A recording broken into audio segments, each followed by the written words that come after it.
You're now listening to Sound Talent Media. Check out more shows at soundtalentmedia.com. Hey, do you have an idea for a podcast but don't know where to start?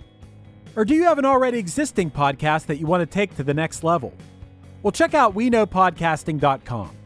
From concept development to theme music to editing to logos, WeKnowPodcasting.com is a one-stop shop for all things pod. Don't hesitate to hit us up. We're very nice.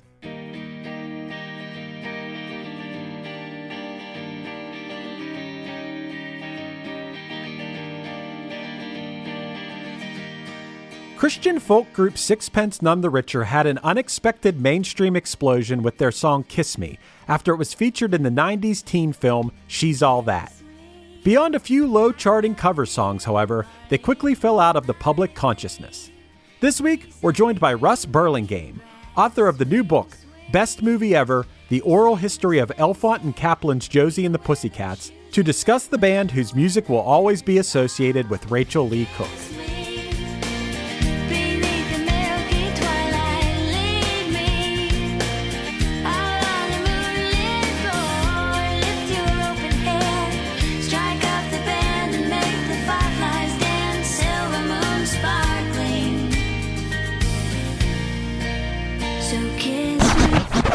One hit is all you need to make the money guaranteed, and you can live off royalties forever. And it makes me wonder, is it just a wonder, or is it one hit thunder?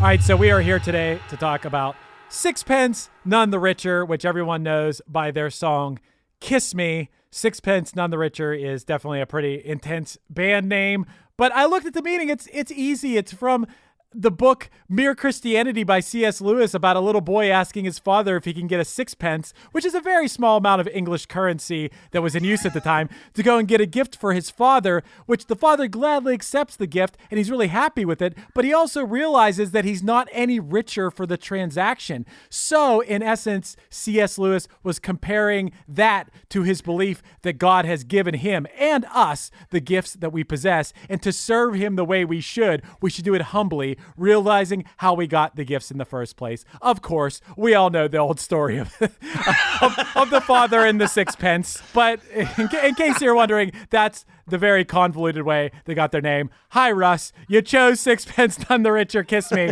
Are you a big Sixpence fan? No, I actually, this is the first time I've dove into their discography at all beyond like the 4 or 5 songs that everybody knows. I wrote a book last year about it's an oral history of the 2001 Josie and the Pussycats movie.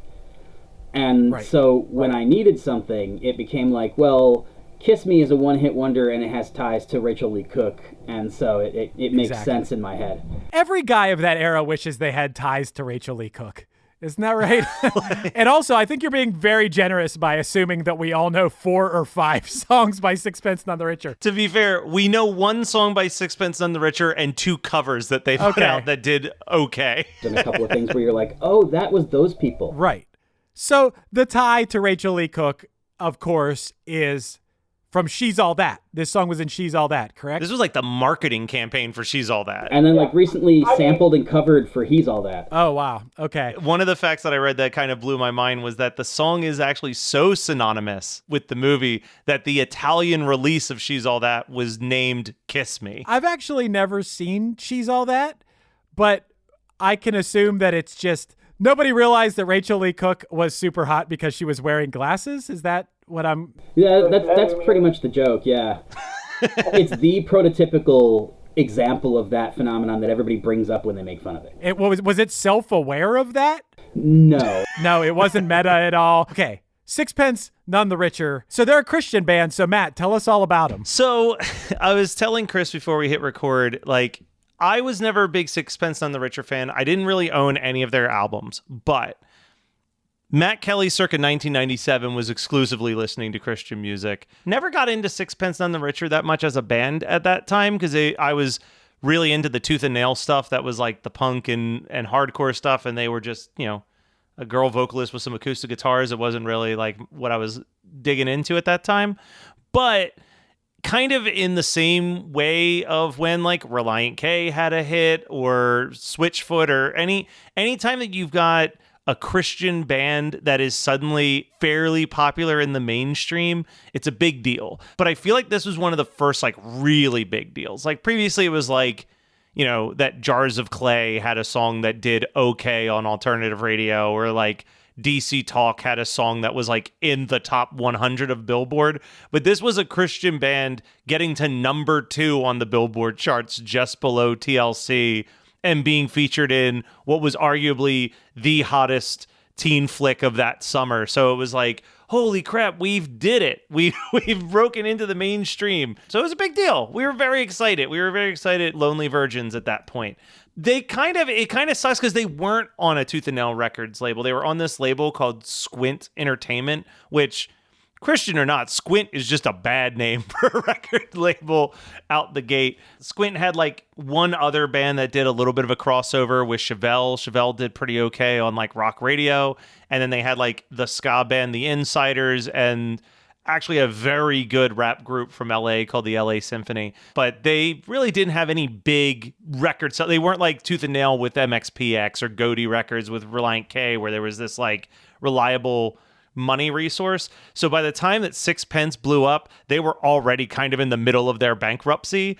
And I think that was the biggest thing that stalled out Sixpence None the Richer's career, is that this song came out in 1997 and their follow-up album, due to all the record label issues, didn't come out until 2002, which is 5 years is a long time when your only follow-up is a cover of a song that everybody already knew from other versions. Yeah. The band seems like they're sweet people at the very least. One of the main things I look for in a band, sweet people. It's funny though, because I started listening to the show, like when you guys asked me to be on, I had actually subscribed but never listened because it sounded like a cool idea. The guy who was really big in Canada, like the second episode or something, you guys just kept saying, but he seems like such a nice guy. Tom Cochran. Cochran, yes. Tom Cochran, Life is a Highway. Yeah. Hey, this song, I mean, for being a Christian song, this is a little bit... Is this pushing it? Kiss Me? I can tell you, this was controversial in the Christian music world. There was a lot of people who weren't happy that a Christian band was encouraging people to kiss. Wow. Premarital kissing. Damn. Really? Is that really a thing? That was legit. People were not happy with that. Oh, yeah. Around this time, I was a counselor at a Christian summer camp, and I remember similar conversations. But of course, that particular sect of Christianity also didn't believe in using instruments. So it was all a cappella. I mean, if a Christian band really wanted to push the limits, they should have made a song called "Fuck Me." That would have been such an awesome Christian song. We're talking about like, you know, we did the episode on Stryper, and it was like people got pissed at the like kicking the devil's ass since 1983 t-shirt, which that's a great shirt. Yeah. Like they got mad at To Hell with the Devil. Like they were mad at the word hell being in a Christian song. Right. Well, anyway, this song, what do you feel about this song in general?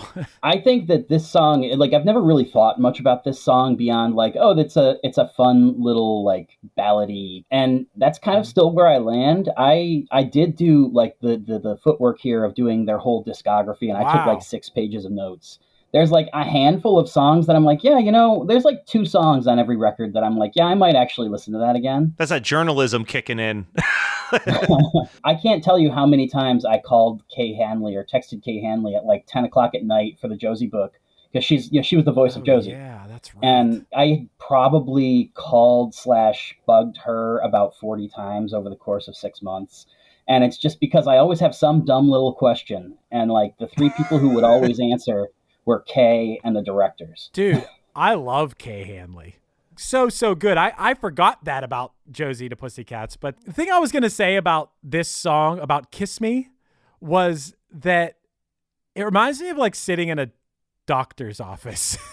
It's not a terrible song, but also it's kind of like, I think I've heard Matt say this before, it's like wallpaper. This song's on. I'm not necessarily going to leave it on the radio, but there is something about it, about the sound of this song, that makes me feel a little bit nostalgic. And so what year was this song? What year was She's All That in this song? She's All That was 99. This song was 97. Yeah, I was going to say, this was one of those weird ones where the song was almost 2 years old before it really started to to take off for the band. This song was not blowing up on the merit of the song, honestly. Like, I think it's a good song, but it was Rachael Leigh Cook walking down the staircase to this song that like sold this song all the way to number 2 on the Billboard charts. I think it's a genuinely pretty song. Like, I think that there's some nice little instrumentation in it. We haven't done a lot of like hardcore lyrical breakdowns on this show, unless it's kind of been like jokingly breaking down the lyrics. But like, I think that this reminds me, not to the same level, but like reminds me of when we were talking about Duncan Sheik, when I was like writing down the lyrics for this. I'm like, this is kind of a poetic, like, you know, kiss me out on the bearded barley. Like, that's like not a normal song lyric. Like, what is bearded barley? I mean, check. I mean, I kind of just assume that it's like got the fuzz at the bottom from being untended. It says bearded barley is a wheat-like plant which is often overgrown and ready for harvest. All right. Nightly beside the green, green grass. Swing, swing, swing the spinning step.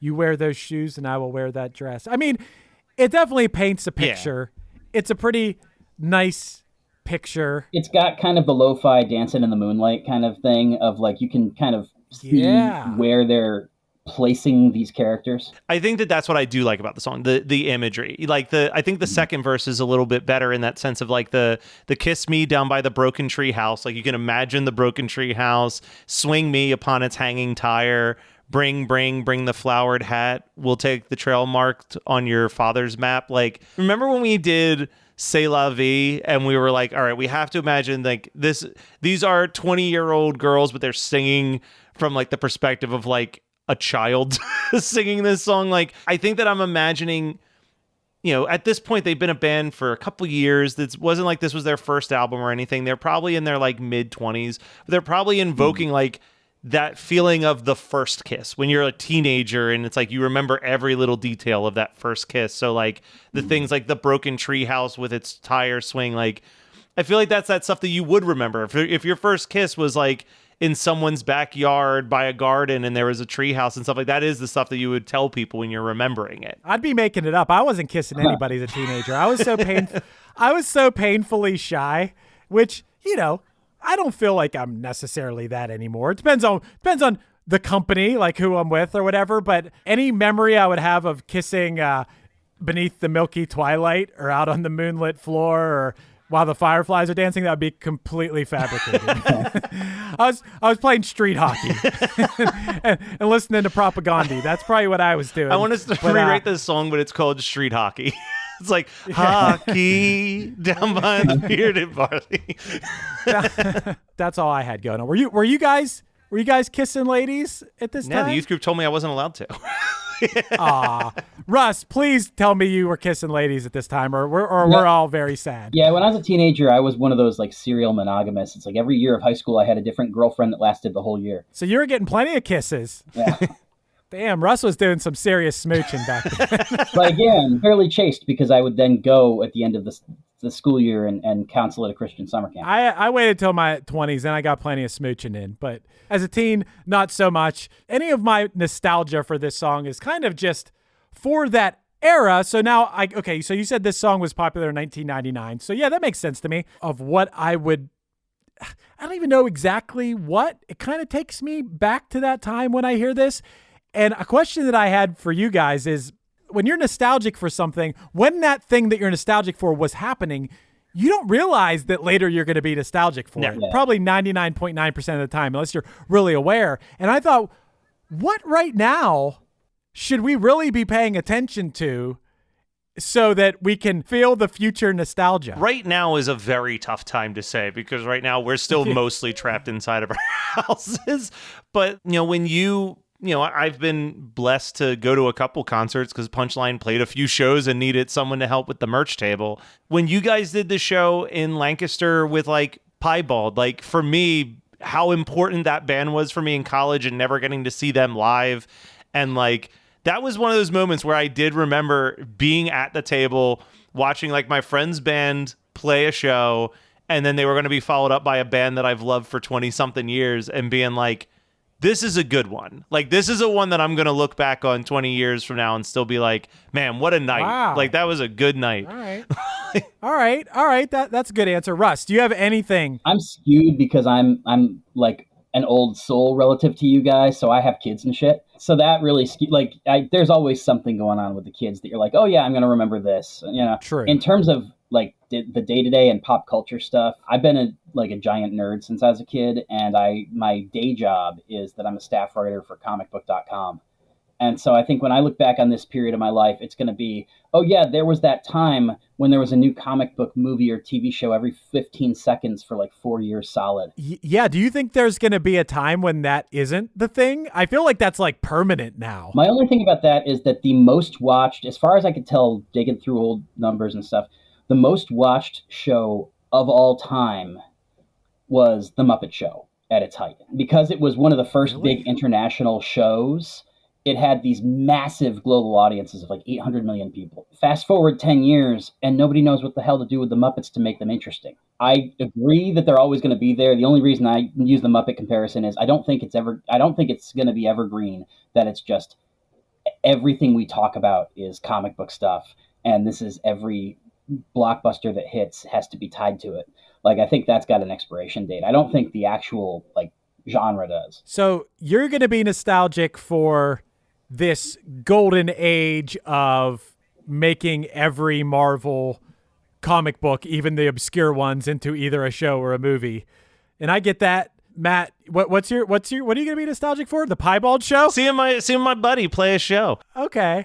I think that maybe I might be nostalgic for this era, this very strange era that we are currently living through. Who knows how much longer it's going to go on, of making I plan to continue making podcasts, but this was really like made a lot of podcasts at this time. And I plan to keep doing that, but this is where that really grew and thrived and really had the time to put into it and get the ball rolling on that. I'll be nostalgic for that. I think the first summer of 2020, when it was really bad, that I had a very small group of friends who we agreed like, oh, we're only going to hang out with each other and it's only going to be outside. And then my buddy Johnny would have us over to his pool and we just partied a lot in the summer just with each other, a small group of people. I'll be nostalgic for that. I think I already am nostalgic for that. But I don't know, like, necessarily what was going on in 1999. I mean,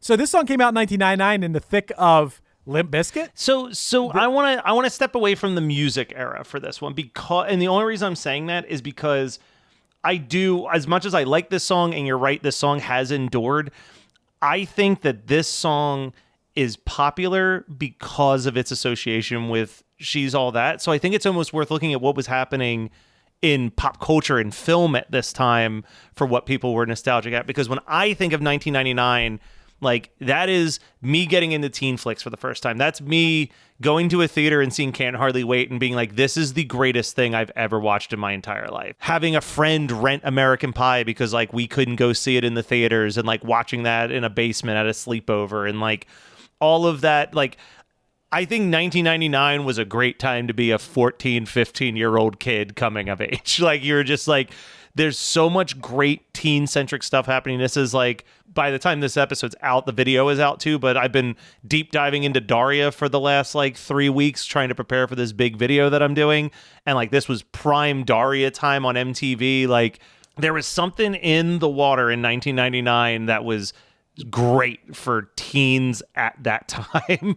And I think that if you were under 13 or over 18, it didn't connect with you. Like, it wasn't made for you. It was just made for like this 13 to 18 age range to like really just love. There was also this weird moment in the zeitgeist where we were getting a bunch of these massive hit songs that came out of movies. Because right around this time is when you had Steal My Sunshine come out of the Go soundtrack. Smash Mouth All-Star was on Shrek, but even before Shrek, it was on Mystery Men, which was 99. And then for me, because I'm a giant nerd and kind of clueless, but I think a lot of people are, I encountered the Pixies for the first time on the Fight Club soundtrack. And so I do feel like there's this weird synergy that was happening right around this time of like movies. This is the last like hurrah of soundtracks having any really meaningful impact until like Guardians of the Galaxy, and even that was all just retro. Also, this song, I didn't know why I didn't think of this, but it's so Gilmore Girls. Yes. This had to be used in Gilmore Girls, right? And I got to tell you guys, do you guys sleep with the TV on, fall asleep to TV? Yeah. My show that I fall asleep to every night is Gilmore Girls. I just put it on. I actually like the show. Like, I know it's weird for a full-grown man to really like Gilmore Girls, but I don't know. I just think it's like pretty good and like good-hearted or something. And this song, they had to have used this song on Gilmore Girls at some point, right? I just recently started watching watched Gilmore Girls maybe a year or two ago. I had posted a Facebook status, and I remember your response to it, and it made me laugh. But I was like, I had posted like Gilmore Girls would be a better show if it was called Stars Hollow, and you wrote back the show should just be called Lane.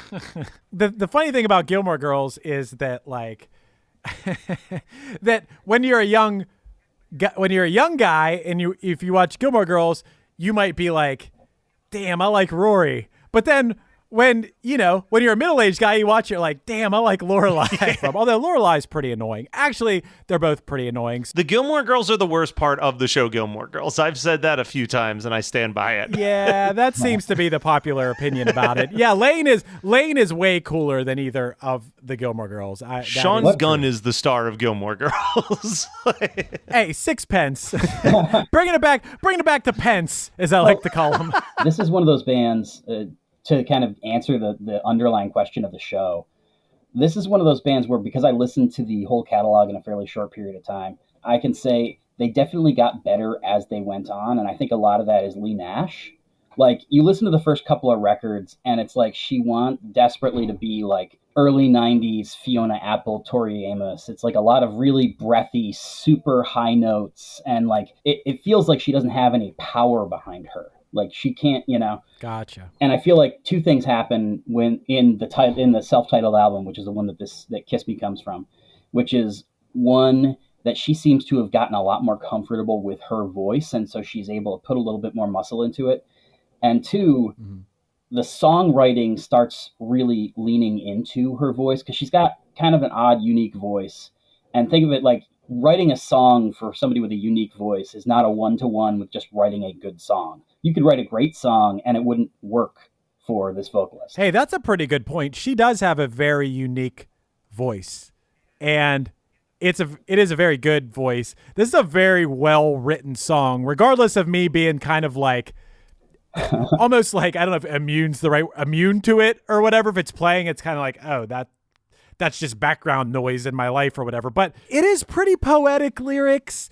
It's a well-structured song. She's got a really unique voice. It's like the perfect highlighting that the music stops and it's So Kiss Me. That's like so perfect. This song, when they heard the mix back of this song, they had to be like, well, we got a hit song. I can't imagine they heard this back and didn't realize that. Yeah, the LP this came off of, it also has a song called I Can't Catch You.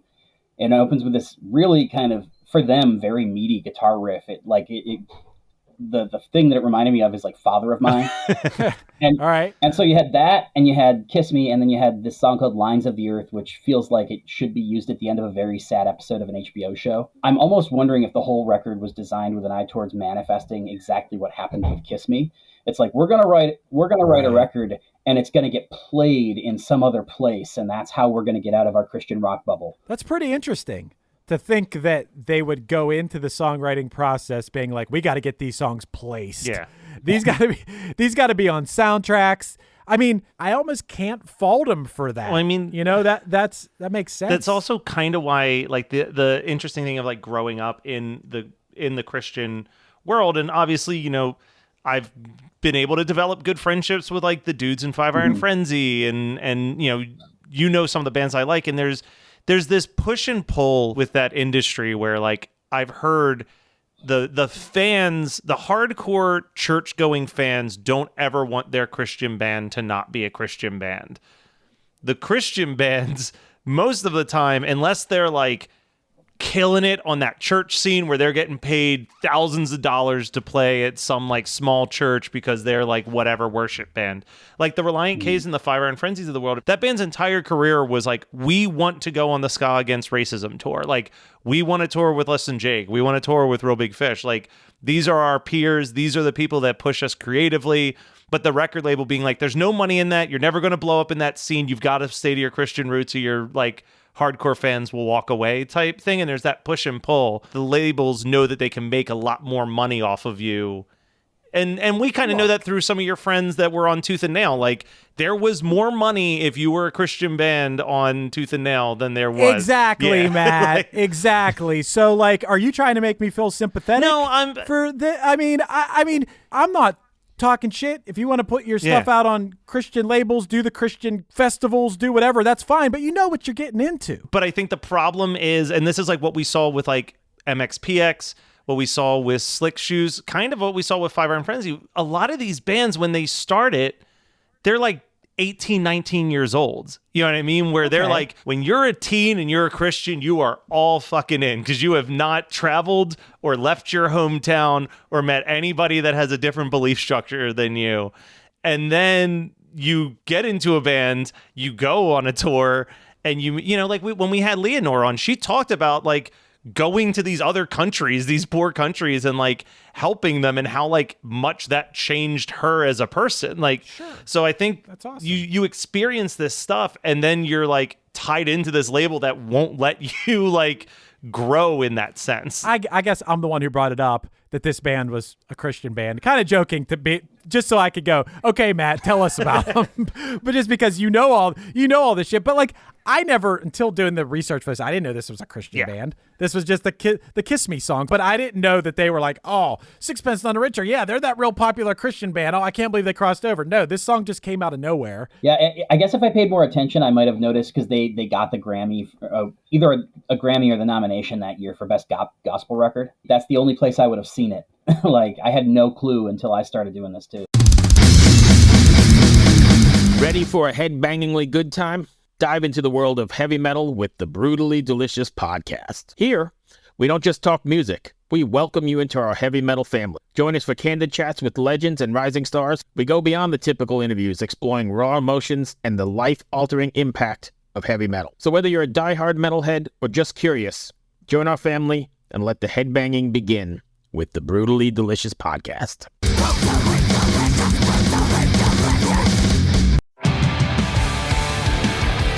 What's up, everybody? I am Finn McKenty, host of the Punk Rock NBA podcast, part of the Sound Talent Media podcast network. My podcast is all about doing what you love for a living, and every week I sit down and talk to people who have done exactly that. For example, musicians like Tommy from Between the Buried and Me, Matt from Periphery, Lil Lotus and Shinigami, among many others, photographers, artists, designers, YouTubers like Glenn Fricker and Sarah Dici, and I unpack exactly how they got to where they are today with the goal of helping you do the same. So if that sounds cool, you can listen and subscribe at soundtalentmedia.com, and I'll see you there.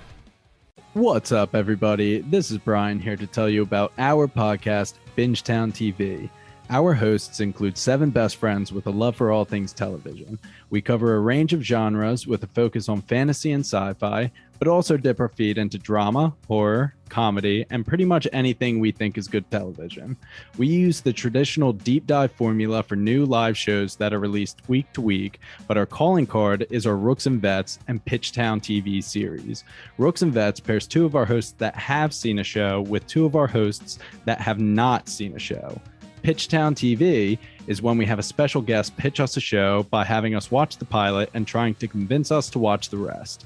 If you're craving more content on some of your favorite TV shows, then you should listen to Bingetown TV. Find us on our website at bingetowntv.com, the Apple Podcast app, Spotify, or wherever else you may find your podcast. They have this, and they have the couple of covers they did, and then there's one more song, Breathe Your Name. I had no idea it was them. I remember it being on the radio all the time. It's musically more complex than anything that they had in the 97 record. And so again, like it kind of fits my thing of like, this band seems to have grown up over the course of their career in a way that I think is interesting. And I think if you like Kiss Me, then you're going to really dig their later stuff. But I had no clue whatsoever that it was them. It was just another like song that was on the radio with kind of a pretty vocal and I didn't think about. I can't believe this band did There She Goes.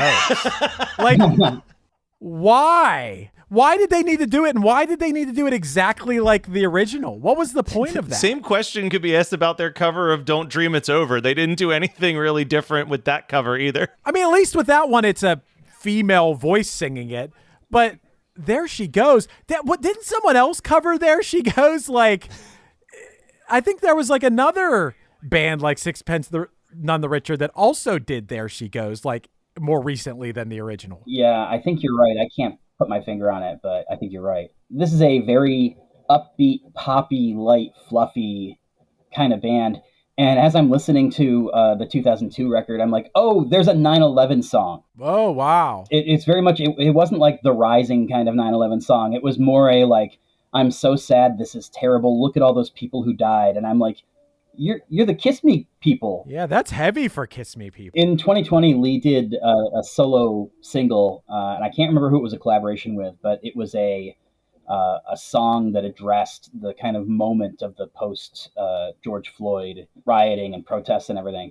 And so I get the impression that she wants to dip her toes into other quote unquote smarter things, and that Sixpence is just not really the venue to do it with. Yeah, that makes sense. I mean, people want whatever. Yeah, light rock love songs from Sixpence. Yeah. I never really knew what adult contemporary was until I was listening to some of those songs, and I'm like, yeah, this kind of flirts with that. Yeah, light rock, I guess.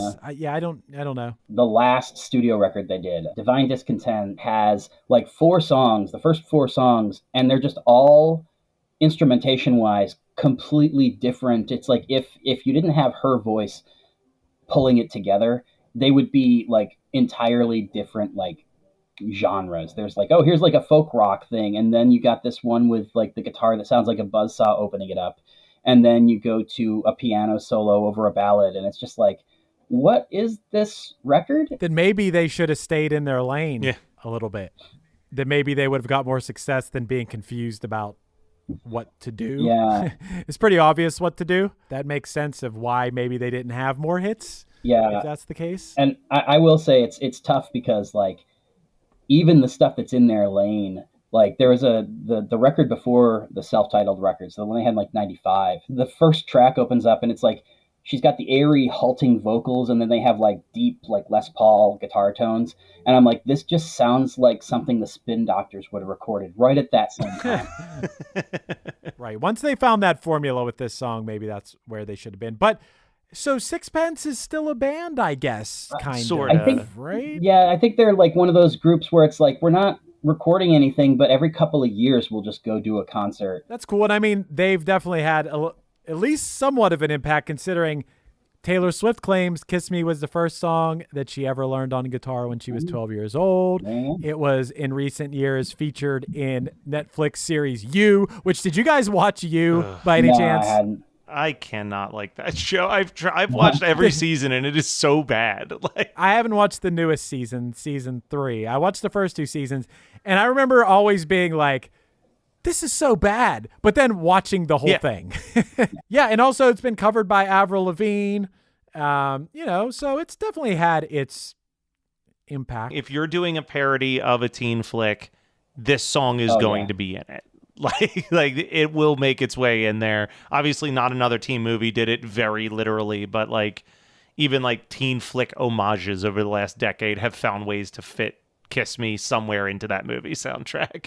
There has to be a few other ones what are some of the other teen flick staples? So I think that's been all the different versions of this song, honestly, but like I feel like I've heard Can't Get Enough of You Baby in multiple teen flicks, but like different versions of it, like not just always the Smash Mouth one. Yeah, and what was the thing that Kay did in 10 Things I Hate About You? I feel like that's another old reliable. I Want You to Want Me. Honestly, I mean, I know that it appeared in the movies multiple times, like it appeared in every one of those movies, but the song Laid by James like is the anthem of the American Pie movies. And I feel like I've heard that bleed into a few other teen flicks. This bed is on fire with passionate love. Perform the whole song. Yeah, let me get my guitar. Yeah, that's pretty good. I feel like there's more songs that are like Kiss Me, but I can't think of what they are off the top of my head. But how about the Muffs version of Kids in America? I honestly, Russ, I'm very excited to read your Josie and the Pussycats book because I just finished reading As If, the oral history of the making of Clueless, and it feels like I should just roll straight into the Josie and the Pussycats oral history next. Like, is this your favorite movie ever? What made you decide to do this? What was it about this movie?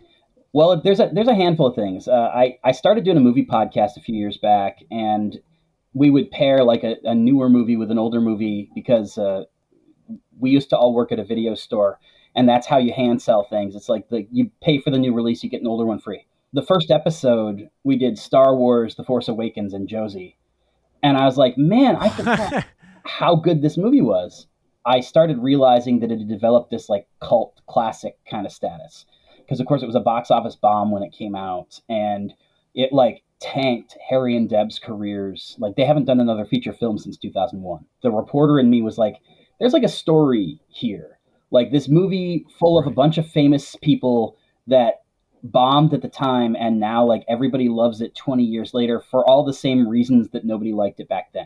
Like, all of the ways that it critiques capitalism in the music industry are things that at the time were considered kind of a liability, and now that's what people love about it. I remember it being exactly what I thought it was going to be for the most part. I didn't go into it thinking it was going to be like, best picture or anything, but I remember liking it. Man, it's been a long time. Is it on anything right now? I kind of want to watch it. Peacock. Well, you're going to sign up for that so you can watch that Bel Air reboot. So yeah. Well, Matt, and I know people have already done it, but bringing this back around to Sixpence None The Richer, who would do a great cover? Who would do the best cover of Kiss Me? So I'm thinking about here's the thing that I'm thinking right now. So this might be at the time that we're recording this, literally this morning, Krista Makes released an episode about And We Dance with the Hooters. And there was this whole conversation in the beginning about the mandolin. And I'm like, who could rock a mandolin? Like, I think that this song needs a nice mandolin in it for some reason. So that's where my mind is right now, is like thinking of mandolin artists. Call me crazy on this. I think that Counting Crows could do a really strange version of Kiss Me that I would kind of be into. Interesting. But he would change every melody. Yep. And he would go off on tangents like just kiss me out on the bearded barley, out by the lake, down by the sea. I like that he changes all the words. I think it's funny. No one can sing along. To me, I think it's funny and entertaining, but yeah, it does piss a lot of people off. Bob Dylan has the same. But I like your choice. Part of me, honestly, is kind of like just Charlie Bliss. Yeah. They've got a similar enough energy in terms of the very high voice but I do think that if you're going to cover this, I want to see it being transformative. And I think because they are so much heavier than Sixpence, that it would be something where vocally it might be pretty similar, but the song itself would feel very beefed up. That's a good call. I think I want to hear the 9 Inch Nails version of this song. I mean, which would be, obviously, Fuck Me. Yeah. That's where we would get Fuck Me, finally. Did Sixpence None The Richer bring the one-hit thunder, or are they a one-hit blunder? This is a tough one. I'm going to let you start, Russ. Did they bring the thunder, or was this a blunder? There's two things here. First of all, as I've been listening to this song, I want there to be a category for one hit like Own Eaters. I think that this band got exactly what they deserved in a lot of ways. Like, if I had to say it, I'd say Thunder, and partly just because you have this, and then you have, and I've already forgotten the name of the song that I forgot was them. Something about breathing. Yeah. And it's just like, that's kind of almost two one-hit wonders rolled into the same band, and because I saw them kind of grow up as I'm listening to it, I'm like, yeah, I'll give it to them, because like they clearly put in the work. You know, they've had a handful of solid little pop songs. It's certainly nothing spectacular, and I feel like the level of success that they reached is pretty much exactly what their catalog justifies. Okay, but you're still going with Thunder for them. Yeah, I think, like I said, it's a solid little pop song. Matt, what do you think? I'll give him the Thunder. I find this song very soothing. I am, along with you, baffled as to why they covered There She Goes. But at the same time, like, I do think I like her kind of soft, whispery vocals more than like the kind of like garage band throwback sound of the Laws version a little bit more. Like, I think that their version is, if I'm going to listen to There She Goes, I'm probably going to put on the Sixpence version over the Laws. Wow. All right. But yeah, but a very soft Thunder. This isn't like I'm running out to buy their back catalog because I've fucked up so badly not listening to Sixpence None The Richer. Like, I'm content with what I know by them. This song, I think it's a well-crafted song. I think she has a cool voice. I think it's very poetic lyrics. That being said, I never want to listen to this song. When it's on, I'd rather it not be on. I'd rather see what other options there are. Every other song I heard by them, I'm like, yeah, this is okay. But I don't think in any world would I consider them Thunder. I think, to me, Sixpence is a little bit of a blunder. Hate to say it, but it's 2 Thunders to 1 blunder, so they get the Thunder pass.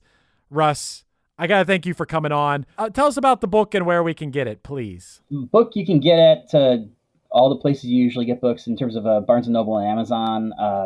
I sell copies through josiebook.com, where everyone, like, I sign it and I throw in some other little, like, stickers and bookmarks and all that kind of crap, just because I have all of this stuff. I crowdfunded a portion of the book because it cost thousands of dollars to transcribe all those interviews. So I have a lot of stuff left over. It's finding exactly the audience I thought it would find. It's one of those, it's like never going to be a bestseller, but everybody who I've talked to who's read it is like super into it. And I've got a second thing coming out this month, which is just a collection of old columns. So if you're a big fan of Booster Gold, that's for you. As a kid, I liked comic books. As an adult, I can't say that I'm a comic book guy anymore, but for some reason, I've still been trying to figure it out. When I was a kid, loved the Silver Surfer. It was that and like random like Now comics. Yeah. And when I try to talk to people about Ralph Snart, no one ever knows what I'm talking about. Please tell me you know what that is. Yes, I know the name. I know of it. I don't know, like, you couldn't quiz me on a single thing, but I know what you're talking about. It was made by Now Comics, who also made like the Fright Night comics and stuff, you know? Oh yeah, well now that was most of their line, was like weird licensed stuff. They did Real Ghostbusters comics. They did a movie adaptation of Free Jack. You remember the movie with Mick Jagger? No, but that's funny. Yeah, the comic is terrible, the movie is terrible, but like Mick Jagger. Dude, this Ralph Snart comic, gotta look it up. It was this real weird looking, like the way it was drawn was like, you know, almost like Ren and Stimpy or something, where everyone was like all weird and lumpy. And Ralph Snart got his, like, whatever you want to call it, like superpower when he got real drunk. He was like this weird looking little guy, and it was like very inappropriate. And I think that's why I liked it. Silver Surfer and Ralph Snart, that was my shit. Anyway, man, I won't bore you with my love of Ralph Snart. Thanks for coming on. Everybody should go out and get the book and maybe put on Kiss Me in the background while you're checking it out. That's an idea. I would have to read it again to be sure, but I almost guarantee that this song was at least referenced in passing in the book, because how could it not have been? Hell yeah.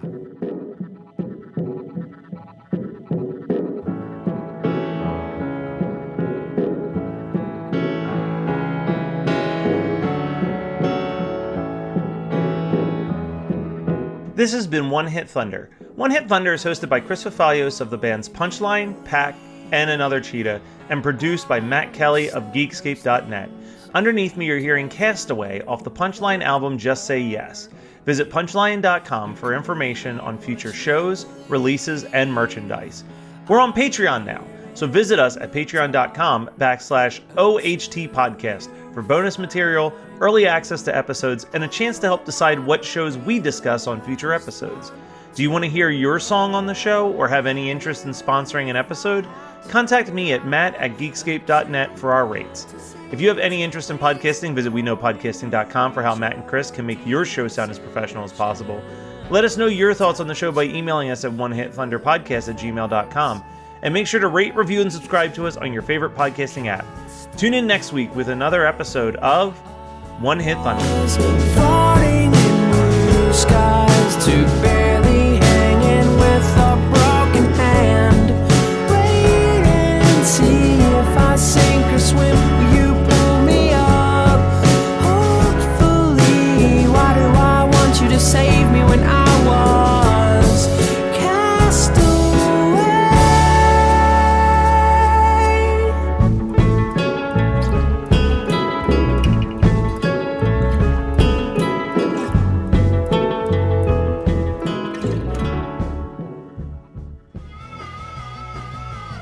You're listening to the Geekscape Network.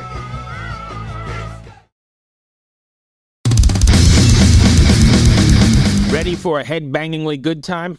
Dive into the world of heavy metal with the Brutally Delicious podcast. Here, we don't just talk music. We welcome you into our heavy metal family. Join us for candid chats with legends and rising stars. We go beyond the typical interviews, exploring raw emotions and the life-altering impact of heavy metal. So whether you're a diehard metalhead or just curious, join our family and let the headbanging begin with the Brutally Delicious podcast. Hi, podcast listeners. I'm Carol Costello, a former CNN anchor and national correspondent. This January, I'm launching a podcast about one of the first cases I ever covered as a journalist.